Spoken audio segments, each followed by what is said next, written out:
آیا نمبر 48 سے انشاءاللہ تعالی. تو سورہ الانفال آیا نمبر 48. اعوذ باللہ من الشیطان الرجیم بسم اللہ الرحمن الرحیم. وَإِذْ اور جب زینا مزین کر دیا یعنی خوبصورت بنا دیا لہم ان کے لیے الشیطان شیطان نے اعمالہم ان کے اعمال کو وقال اور اس نے کہا لا نہیں غالبا کوئی غالب آنے والا لکم تم پر الیوم آج کے دن من الناس لوگوں میں سے وانی اور بے شک میں جارن جار ہمسایہ بٹ یہاں پہ ہم اس کو کہیں گے حمایتی لکم تمہارا فلما تو جب تراعت ایک دوسرے کو دیکھا الفئتان دونوں جماعتوں نے نکسا وہ پلٹ گیا اعلیٰ اپنی پر عقبیہ ہی اپنی دونوں ایڑیوں پر وقال اور اس نے کہا ان بے شک میں بری ذمہ ہوں منکم تم سے انی بے شک میں ارا میں دیکھ رہا ہوں ما جو لا نہیں ترونا تم دیکھ رہے انی بے شک میں اخاف میں ڈرتا ہوں اللہ سے واللہ اور اللہ شدید العقاب سخت سزا دینے والا ہے. اذ جب یقولو کہہ رہے تھے المنافقون منافق والذین اور وہ لوگ فی قلوبہم جن کے دلوں میں مردن بیماری تھی غرہ دھوکے میں ڈال دیا ہاؤلائی ان لوگوں کو دینہم ان کے دین نے ومن اور جو کوئی توکل کرے گا علی اللہ اللہ پر فإنہ تو بے شک اللہ عزیز بہت زبردست ہے حکیم خوب حکمت والا ہے. ولو اور کاش ترا آپ دیکھیں اذ جب یتوفا فوت کرتے ہیں الذین ان کو جنہوں نے کفروا کفر کیا الملائکۃ فرشتے یضربون وہ مارتے ہیں وجوہہم ان کے چہروں پر وادبارہم اور ان کی پیٹھوں پر وذوقوا اور وہ کہتے ہیں چکھو عذاب الحریق آگ کا ذالک یہ بیما اس وجہ کے جو قدمت آگے بھیجا ایدیکم تمہارے ہاتھوں نے وَأَنَّ اور بے شک اللہ لیسا نہیں ہے بظلام کوئی ظلم کرنے والا للعبید اپنے بندوں پر. کدأب جیسی حالت تھی آل فرعون کی والذین اور ان کی جو من قبلہم ان سے پہلے تھے کفروا انہوں نے کفر کیا بآیات اللہ کی آیات کا فأخذہم پھر پکڑ لیا انہیں اللہ نے بذنوبہم بوجہ ان کے گناہوں کے ان بے شک اللہ قوی بہت قوت والا شدید العقاب سخت سزا والا ہے. ذالک یہ بأن بوجہ اس کے کہ اللہ لم نہیں یکو ہے وہ مغیرن تبدیل کرنے والا نعمتن کسی نعمت کو انعمہا اس نے انعام کیا ہو جسے اعلی قوم کسی قوم پر حتی یہاں تک کہ وہ یغیرو وہ تبدیل کر دیں ما اسے جو بِأَنفُسِہِم ان کے نفسوں میں ہے وَأَنَّ اور بے شک اللہ سمیع خوب سننے والا ہے علیم خوب جاننے والا ہے. کدأب جیسی حالت تھی آل فرعون کی والذین اور ان کی جو من قبلہم ان سے پہلے تھے کذبوا انہوں نے جھٹلایا بآیاتی آیات کو ربہم اپنے رب کی فأہلکناہم تو ہلاک کر دیا ہم نے انہیں بذنوبہم ان کے گناہوں کی وجہ سے وأغرقنا اور غرق کر دیا ہم نے آل فرعون کو وکل اور سب کے سب کانو تھے وہ ظالمین ظالم. ان بے شک بدترین الدواب جانداروں میں یا جانوروں میں عند اللہ اللہ کے نزدیک الذین وہ ہیں جنہوں نے کفروا کفر کیا فہم اور پس وہ لا یؤمنون نہیں وہ ایمان لے کے آئیں گے الذین وہ لوگ جو عہدت عہد لیا آپ نے منہم ان سے ثم پھر ینقضون وہ توڑ دیتے ہیں عہدہم اپنے عہد کو فی کلی ہر مرتن یعنی ہر بار وہم اور وہ لا یتقون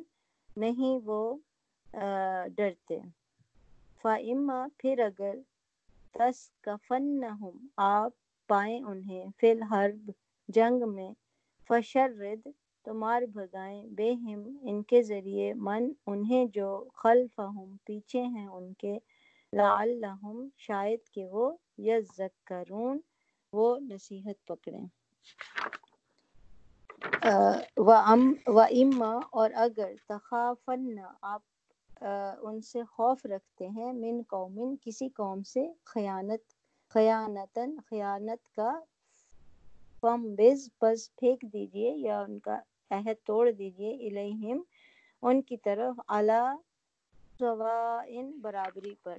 ان اللہ بے شک اللہ لا یحب نہیں وہ پسند کرتا الخائنین خیانت کرنے والوں کو تو ہم یہاں 58 تک انشاءاللہ کرتے ہیں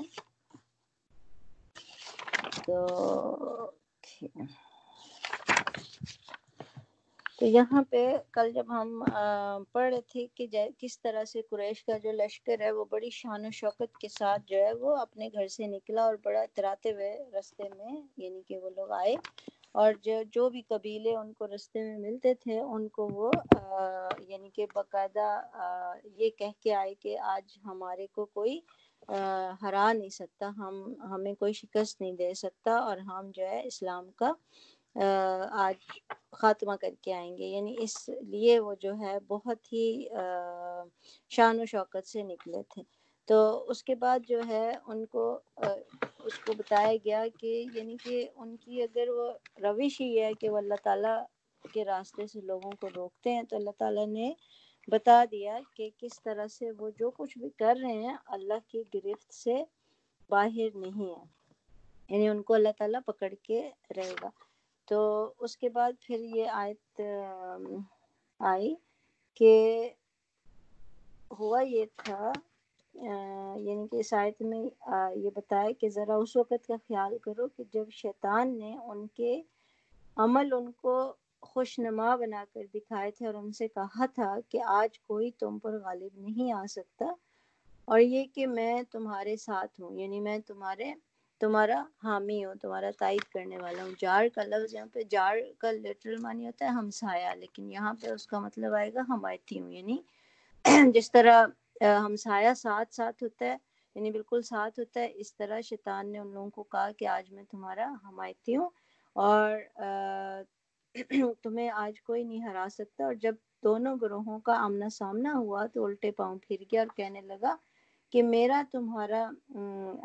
ساتھ نہیں اور میں وہ کچھ دیکھ رہا ہوں جو کچھ تم نہیں دیکھ رہے اور مجھے خدا سے ڈر لگتا ہے اور وہ بہت سخت سزا دینے والا ہے تو اب یہاں پہ بدر میں جو ایک اور واقعہ یہ ہوا تھا کہ جو شیطان تھا وہ انسان کے بھیس میں کسی بندے کے بھیس میں کفار کے لشکر میں وہ شامل ہو گیا تھا اور یہ بات بھی یعنی کہ ہم سب نے پڑھی ہوئی ہے کہ کس طرح شیطان ان کے ساتھ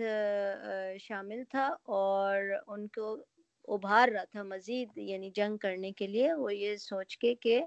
آج تمہیں کوئی ہرا نہیں سکتا ان کو اور موٹیویشن یعنی کہ دے رہا تھا کہ تم لوگ بہت بڑا لشکر ہو تمہارے کو کوئی آج تم پر غالب نہیں آ سکتا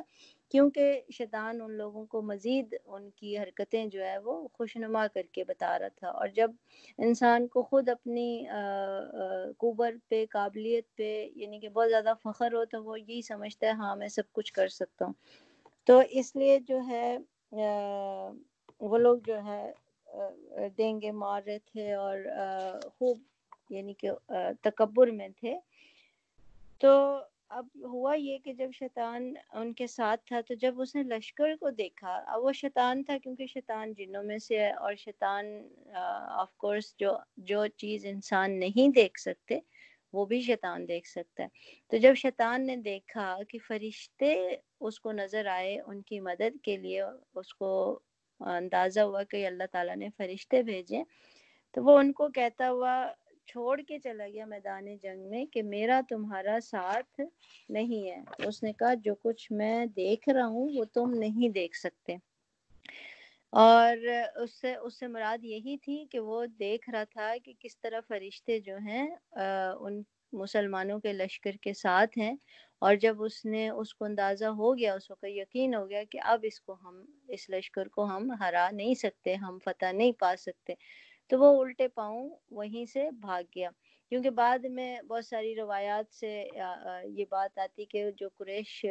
کے لشکر کے ساتھ جو لوگ تھے جو بعد میں مسلمان ہوئے، تو انہوں نے یہ بات بتائی کہ ہمارے ساتھ وہ بندہ تھا بدر میں، اور جب لڑائی یعنی شکست ہوئی تو سب اس کو ڈھونڈ رہے تھے کہ وہ کہاں گیا. تو پھر لوگوں نے بتایا کہ وہ تو بہت پہلے ہی یہ کہتے ہوئے بھاگ گیا تھا کہ میں تمہارا میرا ساتھ نہیں، میں جا رہا ہوں. تو یعنی کہ اس وقت لوگوں کو احساس نہیں تھا کہ وہ کوئی شیطان ہے. انہوں نے تو یہی سمجھا کہ کیونکہ ان کے ساتھ آس پاس کے قبیلوں کے لوگ بھی مل گئے تھے جب وہ لشکر نکلا تھا، تو انہوں نے سمجھا کوئی بندہ ہوگا جو ان کے ساتھ مل گیا. لیکن اصل میں وہ شیطان تھا، کیونکہ اللہ تعالیٰ نے جیسے فرشتے اور شیاطین جو ہیں وہ انسان کے بھید میں آ سکتے ہیں، یعنی انسان کا روپ بدل کے وہ انسانوں میں شامل ہو سکتے ہیں. جس طرح مریم علیہ السلام کے پاس بھی جو فرشتہ آیا وہ انسان کی شکل میں آیا. نبی صلی اللہ علیہ وسلم کے پاس بھی جب جبریل وحی لے کے آتے تھے تو وہ کسی بھی انسان کی شکل میں آتے تھے. اور اسی طرح شیطان کے اندر بھی اتنی اللہ تعالیٰ نے اس کو پاور دی ہے کہ وہ انسان کی شکل میں آ سکتا ہے. تو لیکن ہمیں نہیں پتہ چلتا کیونکہ ظاہر جنوں میں یہ چیز اللہ تعالیٰ نے دی ہے، ان کو یہ صلاحیت دی ہے. تو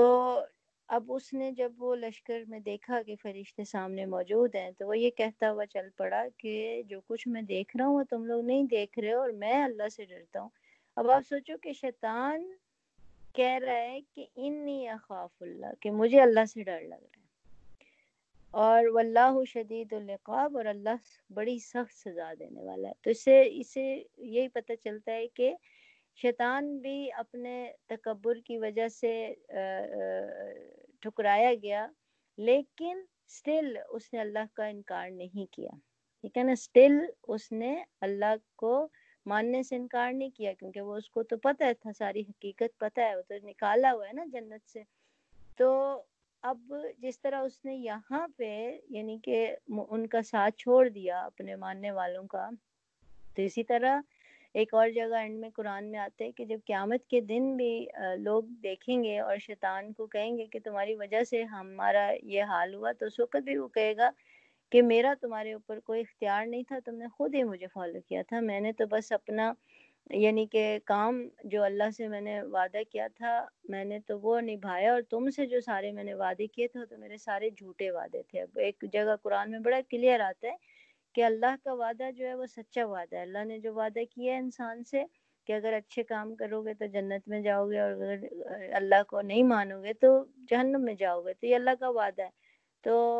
وہ اس میں آتا ہے کہ اللہ کا وعدہ بالکل حق ہے، بالکل سچا ہے، اور شیطان کہے گا کہ میرا وعدہ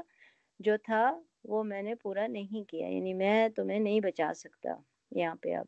تو یہاں پہ بھی وہ یہ کہتا ہوا کہ مجھے خدا سے ڈر لگ رہا ہے اور اللہ بڑی سخت سزا دینے والا ہے. تو اس کو سمجھ میں آ گئی تھی کہ اب ان کا شکست کا ٹائم ہے، اور اللہ تعالیٰ نے کیونکہ فرشتے بھیج دیے ہیں تو اب ان کو کوئی نہیں بچا سکتا، اور وہ خود وہاں سے بھاگ گیا.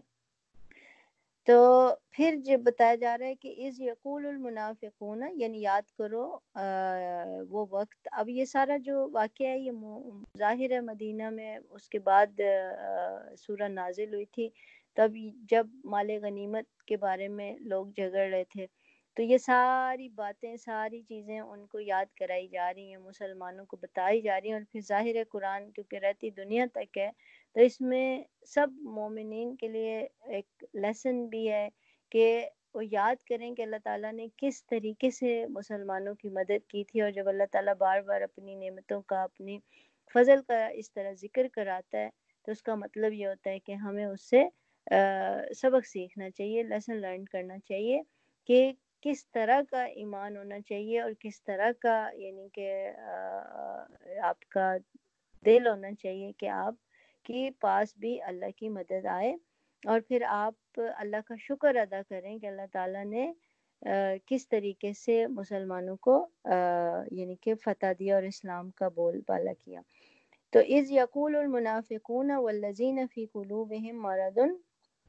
اچھا جب کہ منافقین، اب وہ ٹائم یاد کرو کہ جب منافقین اور سب لوگ جن کے دلوں کو روگ لگا ہوا ہے وہ کہہ رہے تھے کہ ان لوگوں کو تو ان کے دین نے خبط میں مبتلا کر رکھا ہے، غرہ ہؤلاء دینہم۔ اب منافقین یہاں پہ کون تھے؟ اب ظاہر ارلی پیریڈ تھا، مدینہ کے منافقین کی بات نہیں ہو رہی، اس میں منافقین کون تھے؟ وہ لوگ تھے جو قریش کے ساتھ شامل تھے،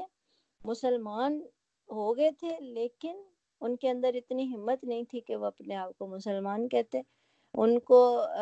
دل کو لگا تھا اسلام لیکن انہوں نے ہجرت نہیں کی تھی اور وہ سٹل قریش کے ساتھ رہ رہے تھے، اور وہ اس طرح کے لوگ تھے جو مڈل میں ہوتے ہیں، یعنی کہ اگر تو اسلام پھیلا تو وہ اسلام میں کے دائرے میں داخل ہو جائیں گے، اور اگر اسلام کو شکست ہوگی تو وہ واپس یعنی کہ قریش کے ساتھ ہی رہیں گے، یعنی کہ اپنی دنیاوی فائدہ انہوں نے داؤ پہ نہیں لگانا تھا، ان کا یہ تھا کہ جدھر کو فائدہ نظر آئے گا ہم ادھر کو شامل ہو جائیں گے، یعنی جیسے ہوتا ہے نا بیچ کا بندہ ہوتا ہے، نہ وہ ادھر کا نہ وہ ادھر کا، جس کو ہم کہیں کہ بھئی اس کو جدھر فائدہ نظر آئے گا وہ ادھر کو ٹرن ہو جائے گا۔ لیکن جب قریش جنگ کے لیے نکلے تو وہ زبردستی ان لوگوں کو بھی نہ چاہتے ہوئے بھی ساتھ لے گئے تھے، یعنی ان کے دلوں میں یہ تھا کہ ہم اسلام پہچان چکے تھے، وہ تو وہ اسلام سے جنگ کرنا نہیں چاہتے تھے، لیکن ان کے ظاہر مجبوری میں قریش کو دکھانے کے لیے کہ ہم تمہارے ساتھ ہیں وہ لشکر میں ساتھ چل پڑے تھے۔ تو یہاں پہ یہ تھی کہ وہ دنیا پرستی میں اور خدا کے سے غفلت کے مرض میں، ان کا جہاں لکھا ہے نا ان کے دلوں کو روگ لگا ہوا ہے، تو کون سا دلوں کو مرض لگا ہوا تھا؟ ان کے دلوں میں کیا بیماری تھی کہ وہ دنیا پرستی میں اور اللہ سے غفلت کے مرض میں گرفتار تھے، کہ ان کے دلوں میں اسلام جو ہے اس طریقے سے بیٹھا نہیں تھا، اور یہ دیکھ کر کہ مسلمان تھوڑے سے ہیں، اور جب انہوں نے دیکھا کہ قریش تو اتنی زبردست لشکر لے کے جا رہا ہے تو انہوں نے سوچا کہ اب تو کوئی نہیں ان کو ہرا سکتا قریش کو، مسلمان تو بہت تھوڑے سے ہیں، تو انہوں نے اپنا نا دل ہی بدل لیا، وہ کہنے لگے کہ ان لوگوں کو تو ان کے دین نے جو ہے نا دیوانہ کر رکھا ہے، اور اپنے دین کے جوش میں جو ہیں وہ دیوانے ہو گئے، اور اس مارکہ میں ان کی تباہی یقینی ہے، مگر ان کے نبی نے پتہ نہیں ان کے اوپر کیا جادو کر رکھا ہے کہ ان کی عقل ہی ماری گئی ہے اور یہ موت کے منہ میں چل پڑے۔ تو یہ اکثر ایسا ہوتا ہے نا کہ جب کوئی نیا نیا دین سیکھتا ہے تو جو آس پاس کے لوگ ہوتے ہیں وہ کیا کہتے ہیں، وہ یہ چلو تھوڑے دن کی بات ہے، نیا نیا دین پڑھا ہے اس لیے ایسی حرکتیں کر رہا ہے، یا اس کو جو ہے مذاق کریں گے یا کہیں گے پتہ نہیں اس کے اوپر کسی کا سایہ ہو گیا ہے، اس کے اوپر کسی نے جادو کر دیا ہے، یا جس بندے سے وہ کچھ سیکھ رہا ہوگا اس بندے کو بیچ میں لے آئیں گے کہ اس نے پتہ نہیں اس کو کیا سکھا دیا ہے کہ یہ تو گھر والوں سے ہی دور ہو گیا ہے، اس نے تو یہ کرنا شروع کر دیا، اس نے یہ کرنا شروع کر دیا، یا ابھی بھی ایسا ہی ہوتا ہے، تھوڑا سا کوئی گھر اگر دینی نہ ہو اور اس میں ایک بندہ جو ہے وہ دین کی طرف ہو جائے اور وہ سنتوں پہ یا کسی قرآن کے عمل کے مطابق عمل کرنا شروع کر دے تو پورے گھر والوں کو فکر پڑ جاتی ہے کہ اس کو کیا ہو گیا، اس کو کچھ ہو گیا۔ تو یہی ان کا حال تھا کہ وہ بظاہر یعنی کہ ان کے دلوں میں اسلام تھوڑا بہت تھا، لیکن کیونکہ وہ بیچ میں تھے ان کی سمجھ میں نہیں آ رہا تھا کہ مسلمان جیتیں گے یا نہیں جیتیں گے۔ جب وہاں پہنچ کے انہوں نے دیکھا کہ مسلمان تو بہت تھوڑے سے ہیں اور کفار کا لشکر تو بہت بڑا ہے، تو انہوں نے بھی پھر وہی باتیں کرنی شروع کر دی کہ یہ لوگ تو اپنے دین میں دیوانے ہو گئے اور ان کے نبی نے پتہ نہیں ان پہ کیا جادو کر دیا، اب آج یہ سب جو ہیں وہ ختم ہو جائیں گے تو پھر کیا ہوگا۔ تو یہاں پہ ان لوگوں کو اللہ تعالیٰ نے بولا کہ ان کے دلوں میں یہ مرض ہے، ٹھیک ہے نا، مریض ہے، یعنی منافق ہیں بیسیکلی. تو حالانکہ پھر کہا کہ وَمَن يَتَوَکَّلْ عَلَى اللَّهِ فَإِنَّ اللَّهَ عَزِیزٌ حکیم، کہ اگر کوئی اللہ پر بھروسہ کرے تو یقیناً اللہ بڑا زبردست اور حکمت والا ہے. تو یعنی عزیز یعنی بہت زبردست، پوری کی پوری طاقت، پوری کی پوری قوت تو اللہ کے پاس ہے، ٹھیک ہے، اور حکمت بھی اللہ کے پاس ہے. اب اس میں حکمت تھی بدر کے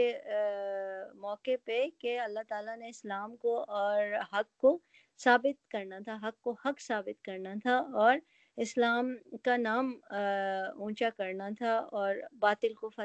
شکست دینی تھی. تو یہاں پہ اللہ کہہ رہے ہیں کہ جو انہوں نے، کیونکہ تھے بہت تھوڑے سے، لیکن انہوں نے اللہ پر بھروسہ کیا، اللہ کے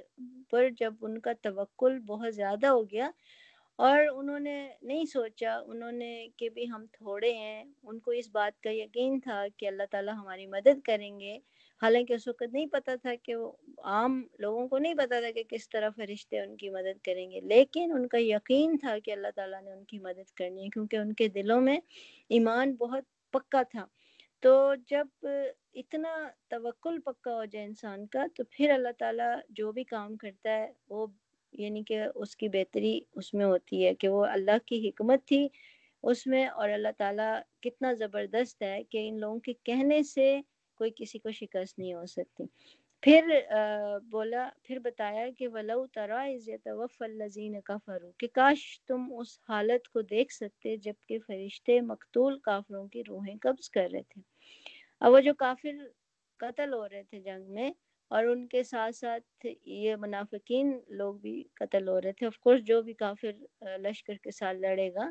تو اب بتایا جا رہا ہے کہ تم اس وقت حالت دیکھتے ان کافروں کے جب فرشتے ان کی روحیں قبض کر رہے تھے. کیونکہ مسلمان تو جب قتل تو نہیں کہتے، اس کو شہید کہتے ہیں. جب مسلمان اللہ کی راہ میں جنگ کرتے ہوئے مارا جاتا ہے تو شہید ہوتا ہے، اور اس کو تو یعنی اس کا تو اجر بے انتہا ہے نا. تو اس کو تو کافر اس کو تو فرشتے جو ہیں وہ کتنے عزت اور احترام سے جو ہے اس کی روح کو قبض کرتے ہوں گے. لیکن اس کے مقابلے میں کافروں کی جب روح قبض کر رہے تھے تو لکھا ہوا ہے کہ تم لوگ دیکھ نہیں سکتے، لیکن قرآن میں اس کا بتایا ہوا ہے کہ کس طرح فرشتے ان کے چہروں پر، ان کی پیٹھوں پر ضربے لگاتے تھے، مارتے تھے ان کو، اور کہتے تھے کہ لو اب جلنے کا مزہ چکھو، وذوقوا عذاب الحریق. حریق کہتے ہیں جلنے کا عذاب، یعنی کہ آگ کا عذاب. تو اب مزہ چکھو اس کا عذاب کا. اور ان کو کس طرح سے مارتے ہوئے ان کے منہ، فیس پہ، ان کے پیٹھوں پہ ان کو مارتے ہوئے لے کے گئے، یعنی کہ ان کی روحیں قبض کی. اور یہ بات ہم نے سورہ انعام میں بھی ایک اور اس سینس میں پڑھی تھی کہ جب کفار کی روح قبض کرتے ہیں ملائکہ تو کس طرح ان کو جو ہے سختی کے ساتھ روح قبض کرتے ہیں، ان کو مارتے ہوئے اور گھسیٹتے ہوئے لے کے جاتے ہیں. اور پھر ان کو یعنی کہ کہا کہ جلنے کی سزا بھگتو، ذالک بما قدمت ایدیکم، یہ وہ یعنی کہ جزا ہے تمہارا، یعنی کہ اجر کہہ لو یا جزا کہہ لو، سزا کہہ لو، جس کا سامان تم نے اپنے ہاتھوں سے مہیا کر رکھا تھا. بما قدمت ایدی یعنی یہ تمہارے اپنے ہاتھوں کا کیا در ہے، یعنی تم نے خود یہ کیا ہے. ورنہ اللہ جو ہے وہ اپنے بندوں پر ظلم کرنے والا نہیں. وَأَنَّ اللَّهَ لَيْسَ بِظَلَّامٍ لِّلْعَبِيدِ، کہ اللہ بالکل اپنے بندوں پر، عبید کا مطلب ہے اپنے بندے پر، بندوں پر یعنی جمع عباد اور عبید دونوں عبد کی جمع ہے، تو ان کے اوپر اللہ ظلم کرنے والا نہیں ہے. تو یہ جو بھی تمہارا حال ہو رہا ہے یہ تمہاری اپنی حرکتوں کی وجہ سے ہو رہا ہے. اگر تم انکار نہیں کرتے، کفر کو چھوڑ دیتے، تو تمہارا یہ حال نہیں ہوتا. پھر آگے مثال دی گئی کہ یہ معاملہ ان کے ساتھ اسی طرح پیش آیا جس طرح آل فرعون اور ان سے پہلے والے لوگوں کے ساتھ پیش آتا رہا. یعنی فرعون کی قوم نے اور فرعون نے انکار کیا،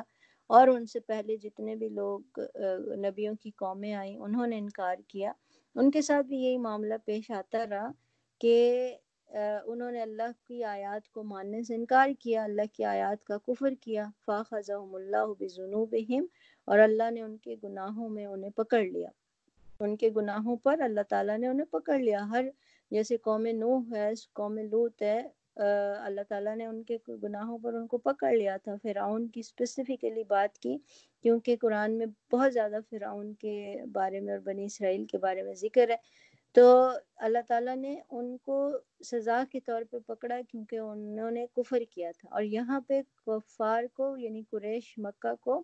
یہ بات بتائی جا رہی ہے کہ تمہیں جو بدر میں شکست ہوئی ہے یہ بھی ایک سزا کا حصہ ہے. جس طرح ان قوموں کو اللہ تعالیٰ نے سزا دی تھی یہ تمہارے لیے ایک سزا ہے. تو ان اللہ قوی شدید العقاب. تو اللہ تعالیٰ قوت رکھتا ہے، قوی ہے یعنی بہت قوت رکھنے والا ہے اور سخت سزا دینے والا ہے. ذالک بأن اللہ لم یک مغیرا نعمتا انعمها لکم. تو یہ اللہ کی یعنی سنت ہے اور بالکل اسی کے مطابق یہ ہوا کہ وہ کسی نعمت کو جو اس نے کسی قوم کو عطا کی ہو اس وقت تک نہیں بدلتا. مغیر بدلتا نہیں ہے جب تک کہ وہ قوم خود اپنے طرز عمل کو نہیں بدل دیتی. ٹھیک ہے، اگر اللہ تعالیٰ نے کسی قوم کو نعمت دی ہوتی ہے وہ اس سے اس وقت تک واپس نہیں لیتا جب تک کہ وہ قوم خود نہیں اس کو یعنی کہ اپنے آپ کو اتنی گرا دیتی کہ اللہ تعالیٰ اس سے وہ نعمت واپس لے لے. ٹھیک ہے، تو یعنی کہ جب تک کوئی قوم اپنے آپ کو پوری طرح اللہ کی نعمت کا یعنی کہ غیر مستحق نہیں بنا دیتی اللہ اس سے اپنی نعمت جو ہے وہ واپس نہیں لیتا. تو یہ اللہ تعالیٰ کا قاعدہ نہیں ہے. تو اس کا کیا مطلب ہوا کہ جب کسی قوم سے کوئی نعمت چھن جاتی ہے تو اس کی ریزن کیا ہوتی ہے کہ اس قوم کی اپنی حرکتیں اس قابل ہوتی ہیں، وہ اپنے آپ کو اس قدر نیچے گرا دیتی ہے، اس قدر نافرمانی کے درجے پر لے جاتی ہے کہ وہ اس نعمت کی مستحق ہی نہیں رہتی. جس طرح بنی اسرائیل کو اللہ تعالیٰ نے امامت دی لیکن انہوں نے جو اس کا حال کیا اور اللہ کی نافرمانی کی، اللہ سے بار بار کیے ہوئے وعدے توڑے، پھر اللہ تعالیٰ نے وہ نعمت ان سے لے لی. تو یہاں پہ یہی بتایا جا رہا ہے کہ یہ اللہ تعالیٰ کی سنت میں نہیں ہے، اللہ تعالیٰ کا کام نہیں ہے کہ اگر کوئی قوم سے وہ نعمت واپس لے انلیس یہ کہ وہ قوم خود ہی اپنے آپ کو اس قابل کر دے کہ اس سے نعمت واپس لے لی جائے، یعنی اپنے آپ کو اس قابل ہی نہ رکھے کہ وہ نعمت اس کے لیے ضروری ہو. وَأَنَّ اللَّهَ سَمِيعٌ عَلِيمٌ، اور اللہ سب کچھ سننے اور جاننے والا ہے. تو کدأب آل فرعون، اور پھر دوبارہ آل فرعون اور ان کی پہلے کی قوموں کے ساتھ جو پیش آیا اور وہ اسی کے بالکل مطابق تھا، یعنی اس سنت کے مطابق تھا کہ نعمت اللہ تعالیٰ دیتا ہے اور جب وہ قوم اس کی مستحق نہیں رہتی تو اللہ تعالیٰ اسے واپس لے لیتا ہے. تو کیوں کذبوا بآیات ربہم، انہوں نے اپنے رب کی آیات کو جھٹلایا اور پھر اس کی وجہ سے ان کے گناہوں کی وجہ سے اللہ نے ان سب کو ہلاک کر دیا، یعنی ان کے پہلی قوموں کو. اور وَأَغْرَقْنَا آلَ فِرْعَوْنَ، اور فرعون اور آل فرعون کو غرق کر دیا، یعنی ان کو بالکل غرق کر دیا، اس پانی میں ڈبو دیا. وَكُلٌّ كَانُوا ظَالِمِينَ، کیونکہ یہ سب کے سب کیا تھے؟ ظالم لوگ تھے. اور یہاں ظالم کا کیا مطلب ہے؟ جنہوں نے اللہ کا حق ادا نہیں کیا، اللہ کو پہچاننے سے انکار کیا، یعنی جانتے بوجھتے کفر کیا، جانتے بوجھتے انکار کیا، تو یہ لوگ ظالمین میں شامل ہو گئے. تو ساری پرانی قومیں اور فرعون کا یہاں پہ اسی لیے ذکر کیا کہ اللہ تعالیٰ نے ان کو جتنی نعمتیں دی تھیں انہوں نے اس کا صحیح استعمال نہیں کیا، انہوں نے اس کا صحیح حق ادا نہیں کیا، تو اللہ تعالیٰ نے اس کے نتیجے میں ان کے گناہوں کے نتیجے میں ان کو ہلاک کر دیا. ان شر الدواب عند اللہ الذین کفروا فہم لا یؤمنون. تو یقیناً اللہ کے نزدیک زمین پر چلنے والی جو مخلوق ہے، دواب دابہ کی جمع ہے، یعنی کہ جو جتنے بھی جانور ہیں چلنے والے یا جو بھی مخلوق ہے اس میں سب سے بری سب سے بدتر کون ہے؟ وہ لوگ ہیں جنہوں نے حق کو ماننے سے انکار کر دیا، یعنی کہ کفر کیا ہے، حق کو ماننے سے انکار کر دیا ہے اور پھر وہ اس کو ایمان نہیں لے کے آئیں گے. فہم لا یؤمنون، یعنی انہوں نے کسی طریقے سے بھی ایمان نہیں لے کے آنا. جیسے اب ہم اگر بدر کا ہی واقعہ دیکھیں تو جو لوگ شکست کھا کے مشرکین گئے تھے، کیا ان میں سے کسی ٹھیک ہے بہت ساروں نے بعد میں اسلام قبول کیا، لیکن جو ان کے اسٹل جو بہت کٹر قسم کے لیڈر تھے انہوں نے مانا نہیں، ان کو پھر بھی نہیں یہ بات سمجھ میں آئی کہ ہم اس کو حق کو مان لیں، کیونکہ ان کے پتہ تھا یہ حق ہے، نبی سچا ہے، اللہ کا وعدہ صحیح ہے، اللہ کی عبادت کرنا صحیح ہے، لیکن ان لوگوں نے اسٹل اس کو مان کے نہیں دیا۔ تو اس لیے اللہ تعالیٰ نے کہا، پیچھے بھی ہم نے یہ آیت پڑھی کہ سب سے بری مخلوق، یعنی کہ پوری اللہ تعالیٰ کی مخلوق میں سے سب سے برے وہ لوگ ہیں، یعنی ان سے بھی برے وہ لوگ ہیں جو کہ حق کو ماننے سے انکار کرتے ہیں، یعنی اللہ کو ماننے سے انکار کرتے ہیں۔ اب آپ سوچو کہ ایون جانور جو ہیں، چلنے والی مخلوق جو ہے، وہ بھی جو ہے زمین پر اللہ کے حکم کے مطابق چلتی پھرتی کھاتی ہے، اپنے جو بھی اس کو اللہ تعالیٰ نے سکھایا ہے وہ کرتی ہے، ٹھیک ہے۔ کوئی بھی جانور لے لو، گائے، بکری، بھینس، جو بھی اللہ تعالیٰ کے آگے سب کے سب جو ہیں اس کے آگے انہوں نے اپنے آپ کو سبمٹ کیا ہوا ہے، لیکن ایک انسان ایسی چیز ہے کہ ساری چیزیں دیکھ کے بھی اس کو احساس نہیں ہوتا، اور پھر وہ کفر کی روش اختیار کرتا ہے اور اللہ کا حق ادا نہیں کرتا۔ تو پھر کہا کہ خصوصاً وہ لوگ، یعنی الذین عاہدت، کہ جن کے ساتھ تم نے وعدہ کیا، یعنی کہ نبی صلی اللہ علیہ وسلم نے وعدہ کیا، ثم ينقضون عہدهم فی کل مرۃ وهم لا یتقون، اور پھر وہ ہر موقع پہ، کل مرۃ جب بھی کبھی موقع آئے، یعنی ضرورت پڑے تو وہ وعدہ توڑ دیتے ہیں۔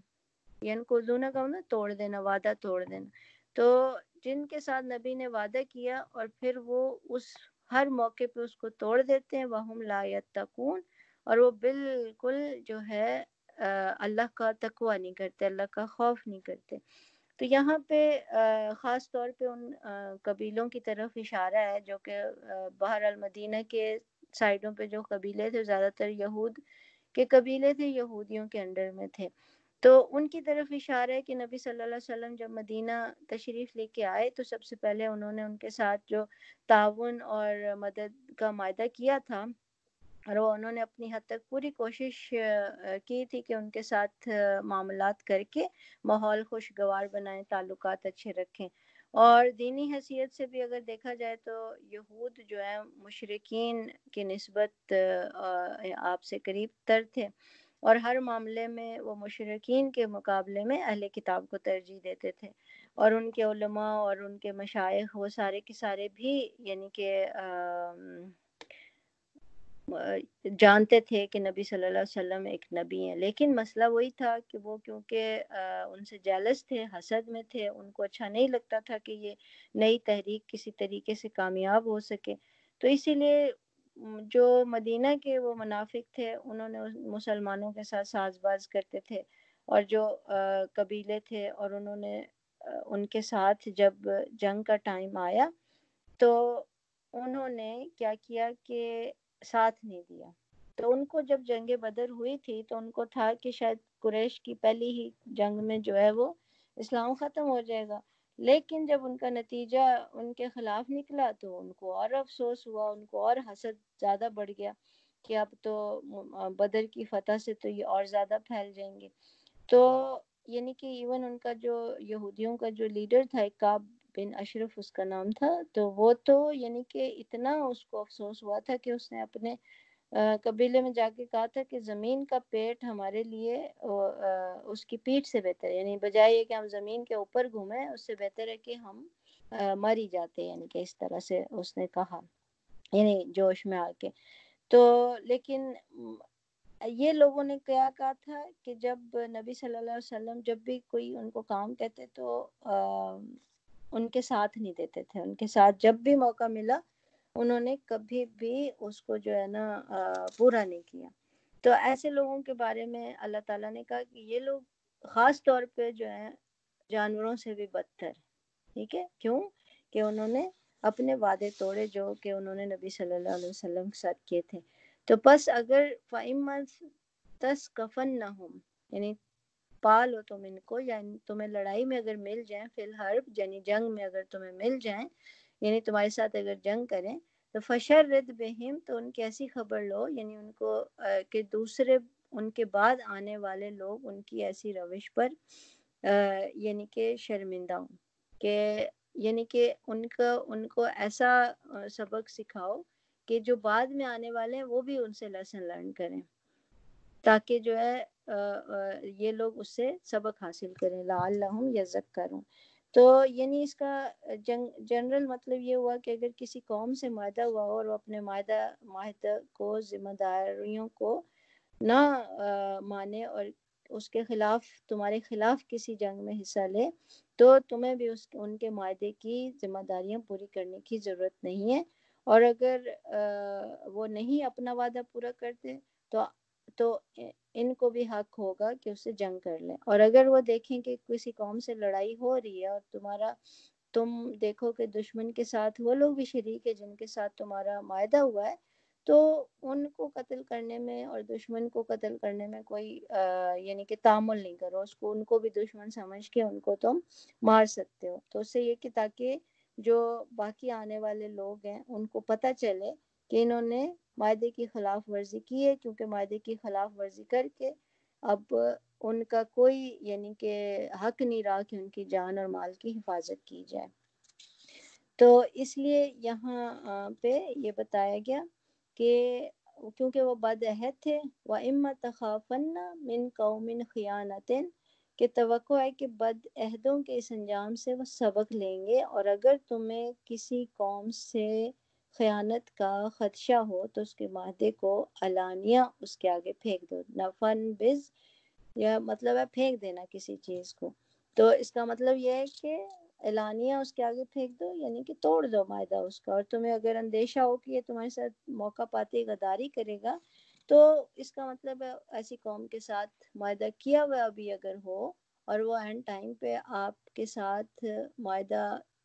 وعدہ خلافی کرتی ہے، تو اس کا معاہدہ جو بھی کیا تھا اس کو توڑ دو، پھر اس معاہدے کی کوئی یعنی کہ صورت نہیں رہتی، جس وقت ہے نا کینسل ہو جاتی ہے بات، کیونکہ جب آپ اس کی ساری شرائط ہی پوری نہیں کریں گے، معاہدہ جو ہوا کہ امن اور جنگ میں ان کا ساتھ دیں گے، اگر وہ آپ کا ساتھ ہی نہیں دے رہے تو اس کا مطلب ہے جب انہوں نے خود اپنا وعدہ پورا نہیں کیا تو پھر تمہیں بھی ضرورت نہیں ہے کہ ان کے معاہدے کی پابندی کرو یا ان کے معاہدے کی مدت کے ختم ہونے کا انتظار کرو۔ تو اس قاعدے سے جو ہے پھر آپ نے اپنا ایک رول بنا دیا تھا، اور کہ جو نبی سے خیانت کرے گا تو اس سے معاہدہ کرنے کی ضرورت نہیں ہے۔ تو اس سے پتہ چل جاتا ہے کہ اسلامی قانون جو ہے وہ صرف ایک صورت میں، یعنی کہ اگر کسی کے اوپر بلا اطلاع حملہ کرنا ہو کہ جو آگے والا فریق ہے وہ علل اعلان جو ہے معاہدہ توڑ چکا ہو، تو اگر علل اعلان دوسرا والا جو آپ کے سامنے والا فریق ہے وہ معاہدہ توڑ چکا ہے، تو پھر آپ کو بھی پورا حق ہے کہ آپ اس کا وعدہ بالکل توڑ دیں، نوٹس دینے کی ضرورت بھی نہیں ہوتی کہ پہلے سے آپ بلائیں میٹنگ اور آپ بولیں کہ میں تمہارا وعدہ توڑ رہا ہوں، کیونکہ انہوں نے جب اپنے وعدے کی پابندی نہیں کی، خیانت کی، تو پھر آپ کو بھی اللہ تعالیٰ نے اختیار دے دیا کہ آپ ان کا وعدہ علی اعلان توڑ سکتے ہیں۔ تو یقیناً ان اللہ لا یحب الخائنین، کہ اللہ خیانت کرنے والوں کو پسند نہیں کرتا۔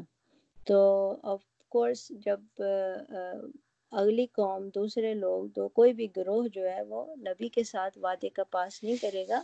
تو پھر نبی کو بھی اللہ تعالیٰ نے یہ اختیار دے دیا کہ وہ اس قوم کے ساتھ اپنا وعدہ بغیر اس کی مدت ختم ہوئے توڑ سکتے ہیں، اور اللہ تعالیٰ جو ہے خیانت کرنے والوں کو دوست نہیں رکھتا بلکہ پسند نہیں کرتا۔